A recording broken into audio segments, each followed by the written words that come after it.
2027 সালে যারা মাধ্যমিক পরীক্ষা দেবে, ভূগোলের একটি গুরুত্বপূর্ণ প্রশ্ন হলো পাখির পায়ের মতো বদ্বীপ কিভাবে গঠিত হয়। এই প্রশ্নটি মাধ্যমিক 2017 সালে এসেছিল।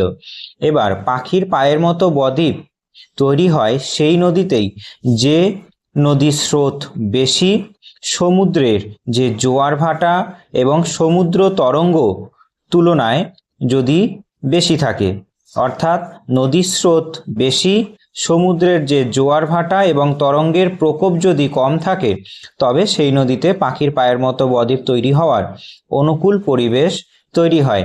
এখানে নদী সবথেকে বেশি ভূমিকা পালন করে, কারণ নদী যখন সমুদ্রের মোহনায় গিয়ে উপস্থিত হয় তখন নদী অনেকগুলো শাখায় ভাগ হয়ে যায়, আর বিপুল পরিমাণে পলিরাশি সমুদ্র বরাবর অনেকটা দূর পর্যন্ত বিস্তৃত হয়ে যায়, দিয়ে সামগ্রিকভাবে বদ্বীপ যেটা তৈরি করে পলি সঞ্চয় করে সমুদ্রের উপরে, সেটা একটি পাখির পায়ের মতো মনে হয়। যে মিসিসিপি মিসৌরি নদীতে এই বদ্বীপ দেখা যায় এবং ভারতের কৃষ্ণা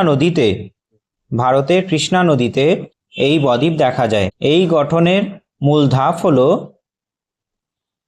এক, যে পলি বহন। নদী তার গতিপথের শেষ প্রান্তে প্রচুর সূক্ষ্ম পলি ও কাদা বহন করে সমুদ্রের শান্ত মোহনায় জমা করে। স্রোতের অভাব, মোহনার কাছে যে সমুদ্রের জল আছে সেটা সবসময় শান্ত থাকে, জোয়ার ভাটার প্রবলতা কম থাকে এবং নদী যে পলি বহন করে আনে তা সমুদ্র দ্বারা অপসারিত সহজে হয় না। নদী বিভাজন, নদী মোহনায় এসে যখন 2-3টে শাখায় বিভক্ত হয়ে যায় তখন সেই নদীগুলো পলি জমার কারণে সমুদ্রের কিছুটা ভেতরের দিকে এগিয়ে যায়, আর আকৃতি সাধারণত একটা পায়ের আঙ্গুলের মতো দেখতে মনে হয়।